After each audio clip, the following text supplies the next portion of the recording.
Assalamu alaikum wa rahmatullahi wa barakatuh. Welcome back to this lesson again. This is lesson 3. We were doing flexibility and we were supposed to continue onwards, and we did heavy versus light. We spoke about 4 reasons to be light. However, we will return to this topic later on. We saw the light version of Muslim and Muslimah shirts, and we had a little introduction to Qismun, which means type, and there are lots of things that we didn't do among those 7 reasons for a word to be Ma'rifa. Otherwise they are always Nakira. And we also spoke about Nakira is common, like it can mean anyone, but Ma'rifa is very specific, proper, definite.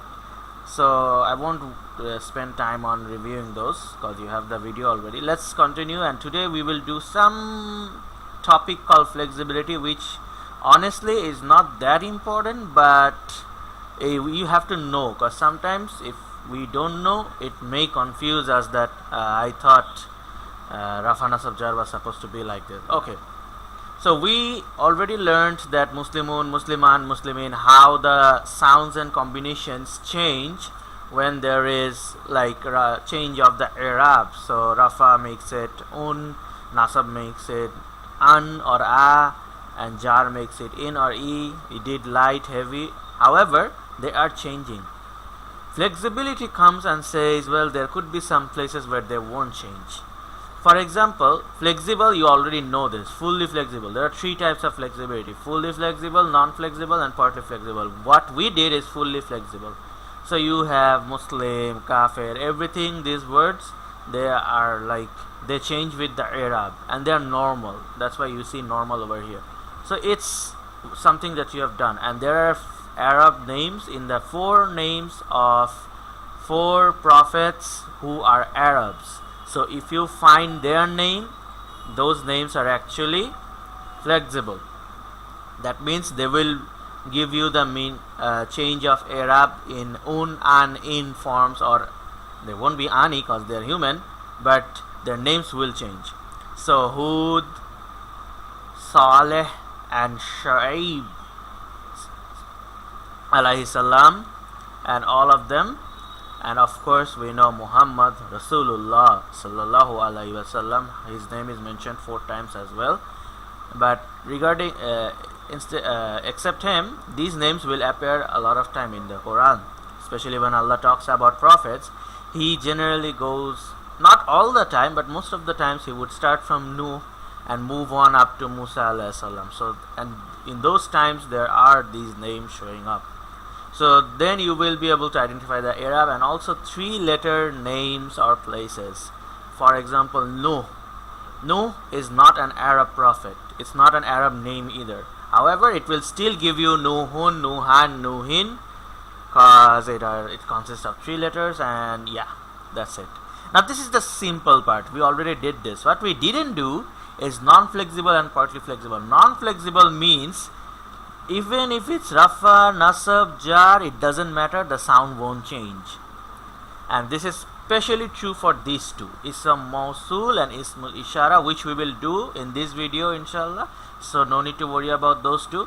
And the first category is if it ends with an alif or an alif. This is also an alif actually. And so how will we understand? For example, you have the name Musa. Of course you know who that is, alayhi salam. His name is non-flexible. That means you will not find Musun, Musan, Musin. It will be Musa. So you have to look at the context to understand the Arab of that word. And same goes for Zakaria. You will not find Zakariyun, Zakariin. Zakaria will be Zakaria. Does that mean I will always have an A? Well, you have to look at it, but the fact is these are non-Arab names, and also at the same time, no, this is not the fact that these are non-Arab names. The fact is that they end with an alif, or this alif of this shape, marbuta. So you have Ism Mowsool and Ism Isharah, which we will do later. And what is the meaning of non-flexible? Same ending. That means the Rafa, Nasab, Jar version are the same. Alright. And of course this is only applicable for the singular one, because you won't have Musani, because Musa alayhi salam, there's only one Musa, so there's that. And this, we will discuss this when we go there after a few minutes, inshallah. And partly flexible is simply that we'll have, this is a little bit complicated because the rafa is u and the nasab is a, but the jar is also a, so no e sound. So Yusufa and Yusufu, Maryama and Maryamu, but you won't find Maryami. So that's why it's called partly. See, proper names of places. So Makkata, Makkatu. Hey, this is a three-letter place. Well, these are proper names of proper places, and some completely definite places, they will mostly be partly flexible. There are some exceptions, of course, which some three-letter spaces are fully flexible, but these are not so, like, you don't have to go crazy about it. You just need to know. If you see a place that has no e, but it's still saying that you have, why are we learning flexibility? Suppose you see Musa and you see Rafa, and you will be like, huh, I thought Rafa had a Dhamma, so it should be Musu. That's why we are learning flexibility, so that you can understand, oh, I see. So there's a change of flexibility, so you don't get confused. And feminine names and unique masculine names. All feminine names are partly flexible, and unique masculine names are also partly flexible. That means Omar, you will find Omarun and Omaran. You won't find Omarin. Same got Osman. So this is something we did. That's all. I think that's enough for you to not become shocked when you see the Arab of a what should I say, Fatha sentence or Fatha ending or a Dhamma ending to be like Nasab or Jar, because you will understand that those are flexibility. Flexibility matters. Pronouns, very important topic on any language. So there are two types of pronoun in Arabic. Those are dependent and independent. And the Arabic terms which we'll be using is Damir al-Muttasil and Damir al-Munfasil. So Muttasil and Munfasil, easy to remember, right? And you will have to, because we will be using that. Now from this video onwards, I will read out some churs. You will have to memorize them. The bad news is, yes, you will have to memorize them. But the good news is, once you memorize these words that I'm about to give you by the will of Allah, you will find them so many times in the Quran that you'll be like, oh, there's not an ayah where I don't know the meaning of at least, almost no ayah that I don't know the meaning of at least one word. Like it will be something like this, or at least one fragment, you know. Especially pronouns, like you will find pronouns in almost every ayah, right? And it is hard to do a sentence without pronouns, especially in Arabic. So let's go and do this. So before I start explaining, these green ones that you see, these are actually Damir Muttasil, Munfasil. That means these are independent. What is independent? Independent means they are not attached to a word. They are by themselves. We will see examples, inshallah. But for now, just remember that they are independent. And dependent means these are attached to a word. So I will tell you the meaning later, but first let's see them. How are you supposed to memorize that? Mufrad, Musanna, Jama. I think you should know the meaning of these words. If you don't, please go back to video number 2. So Huwa, Huma, Hum, Hiya, Huma, Hunna, Anta, Antuma, Antum, Anti, Antuma, Antunna, Ana, Nahnu.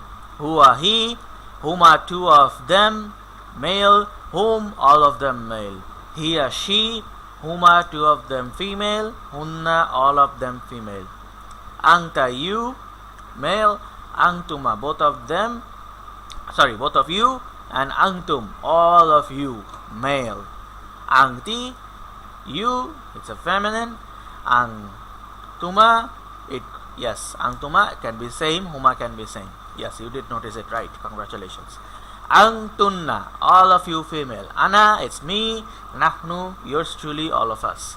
So these are the independent ones. You have to repeat it again and again. Huwa huma hum, hiya huma hunna, anta antuma antum, anti antuna antuna, ana nahnu, until you get this speed. And the attached one are very similar except some. For example, huwa becomes hu, huma is the same, hum, ha, huma, hunna. This one is different. Ka, kuma, kum, ki, kuma, kunna, ni or I, na. So let's go to the examples later. Let's do this first. Ism Mowsool. Ism Mowsool is some set of words. We will do a little details of Ism Mowsool later, but for an introduction, these are words that talk about something like gives you the answer, those who. So allazi, those who did this, that. Or allati, those feminine who did this, and allati will, since it's the feminine word, it will also be used for objects, right? Allazani, allatani, allazina, and allati, allawati, and allai. So you will see these combinations. However, this is not the most common one, is allati, and actually the frequent ones in the Quran you probably heard allazi, allazina, and allati. Right? Allazi. Oh, so that's what allazi means. Yeah, that's what it means. You have to memorize. These are very easy because you have heard it like 1,000 times. If you listen, if you have been listening to Quran recitations, and if you didn't, say make a step forward right now and memorize. Ism Isharah are some ism that are used to point, and I call them pointers in English. You must have noticed that I used pointers. And by the way, all of these that we are doing, these are these, right? Pronouns, Ism pronouns we did, Ism Mowsool we did. Now we are doing Ism Isharah. So I hope you are not lost. And this is the last topic, so please pay attention. Ism Isharah has two types. It's not defined as two types. I'm telling you it is two types. One is for nearer objects, and the second one is for objects that are far away. So haza, hazani, haulai, hazihi, hazani, haulai. This, haza means this. So in the second ayah of Surah Al-Baqarah, you don't find hazal kitabu la raiba fi. What do you find? Zalikal kitabu la raiba fi. Zalika are far pointers, so something that is far away. That, zanika, ulaika. Oh, that's ulaika? I heard it so many times. Ulaika humul muhsinun. Or muflihun, ulaika humul muflihun, or something, you know, that's the word, ulaika. So tilka, zanika, ulaika. So these are Ism Isharah. These are for objects that are near, and these are objects for which are far away. It is important to pay attention which one Allah uses. If Allah is using haza, that means He is trying to tell you and me that this is near to you. And if He uses zalika, or tilka, or all these, then He is trying to say these are far from you. So interesting, we have now completed these, right? So we can now go ahead and green them out. Right? All of them are done. But done understanding, you have to memorize them. I will post the next video like after 2 or 3 days maybe, inshallah, so that you can have time to memorize these completely and to heart, because these are words that will repeat so many times in the Quran. You will thank me, inshallah, for this later, but actually it is Allah who is teaching you through me maybe, but ultimately this is Allah's will that you are learning. So Quran time! And we have 13 minutes gone, so let's, without delays, we will try to look at heavy, light, and common proper, this stuff, and if possible also flexibility. So Kul a'udhu bi rabbin nas. That's an ayah you almost recite every day, right? So what is an-nas? It has al, so it is definitely a ma'rifa, not nakira. Falamma ataha nudiya. Oh, see this. What is this? Ataha, right? This is a damir muttasil, not munfasil. So as you can see, already an ayah with a pronoun. But the previous ayah had no pronoun. Well, actually it had, because the fail has a pronoun inside it, but we will do fail later. Ya Musa. So not only Musa is Marifa because it's a proper name, but also it has Ya, right? So this is an ayah from Surah Maryam. Yarisuni wa yarisu min ali im Yaqub. Notice the ah here.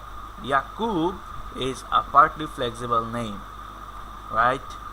And waj'alhu rabbi radiya. So make it's a prayer actually made by Zakaria, so, alayhi salam, and it is he was saying that make him inherit from me and from the family of Yaqub, which is actually Ali, which the part is giving you the meaning family, and waj'alhu, make him Rabbi, to his master, Radiyan, pleasing. You use this word a lot, Radiyallahu anhu. That's what he's praying for. Make him someone who you are pleased with. You will find this in Surah Maryam. And then you have Wama tilka biyaminika ya Musa. These two ayats are from Surah Taha. Falamma ataha nudiya ya Musa. So when he came, he was called Ya Musa. It's an epic story which I did a lot of time. I did a story on this, story time. It's available in my channel. When Musa alayhi salam spoke to Allah for the first time. This is that story. Wama tilka biyaminika ya Musa. So after having a good conversation with Allah, Allah suddenly asked him, what is that on your right hand? Now notice it's tilka. This is an Ismul Isharah. Why tilka? Why not zalika? Because it's an object, right? In his hand there is an object, so it's tilka. And ka, what's that? Damir muttasil, right? Let me take you back there. This one, Damir muttasil. Okay. Ya Musa. Okay, done. Let's do more. Don't be scared. Don't worry. We'll be over within a flash, inshallah. Zalikal kitabu la raiba fi hudal lil muttaqin. Zalika, the one I have been talking about again and again.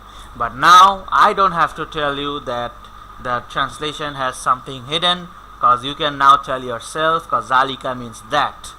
And clearly the meaning will not be this is the book, because the word for this is haza. You just memorized it hopefully, and so that's how you can differentiate between the translation and the Arabic. Fihi, there's a pronoun over here, and I think you already know the meaning of this ayah, so let's move on to the next. Allazina yu'minuna bil ghaibi wa yuqimuna salata wa mimma razaqnahum yunfikun. How many pronouns are here? First of all, you have an Ism Mowsool, Allazina, which is, like I told you how many times you will hear this. And then you have a pronoun over here, Razaqna, and a hidden pronouns which we'll do when we do fail. Then, Ulaika ala hudam min rabbihim, a pronoun. Wa ulaika humul muflihun, hum, pronoun. What is this pronoun, by the way? This pronoun, what is this pronoun? Is it muttasil or munfasil? This is a munfasil pronoun, damir munfasil, because it is not attached to anything.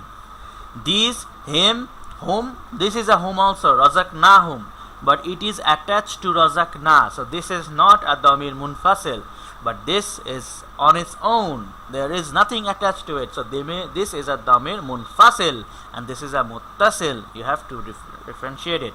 Ulaika, ulaika. These are what? Ismul Isharah. Yes, correct. And if you're not correct, make istighfar. Innani ana Allah. Look, another damir munfasil. Now this is something I want to show you. Innani. Indeed, this ni here, you did it here, right? See, ni.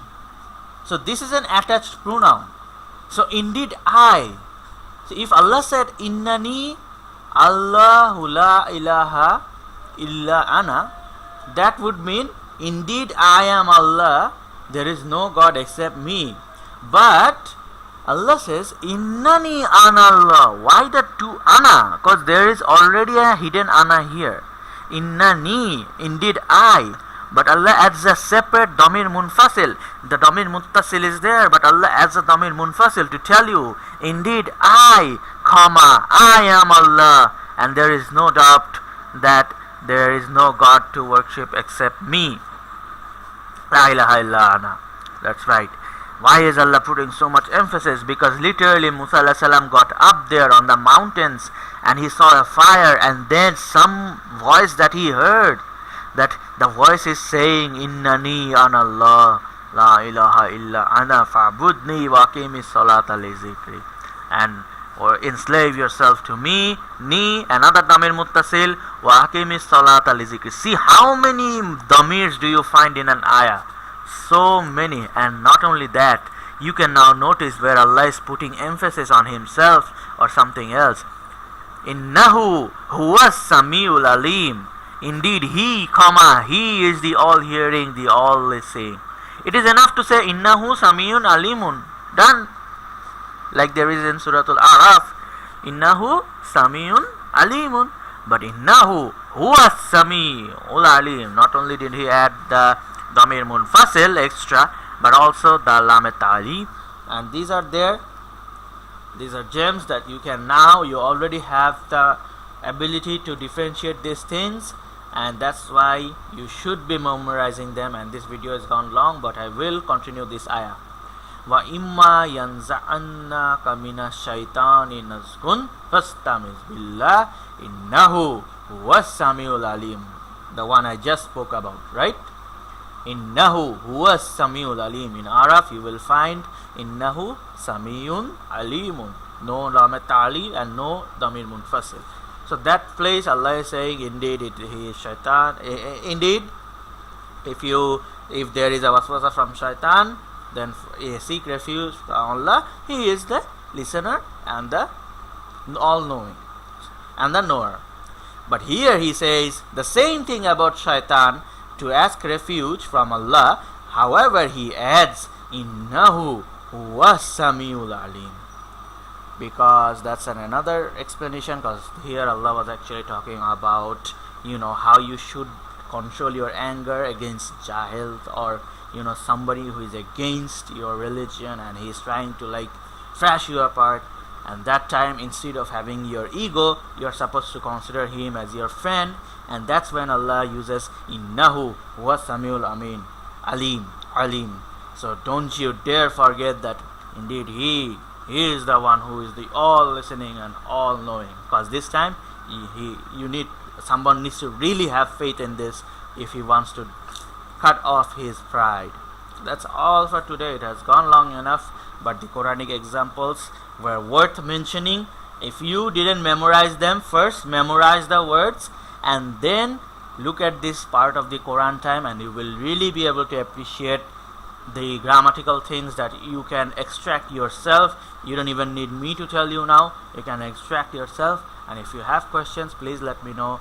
Assalamu alaikum wa rahmatullahi wa barakatuh.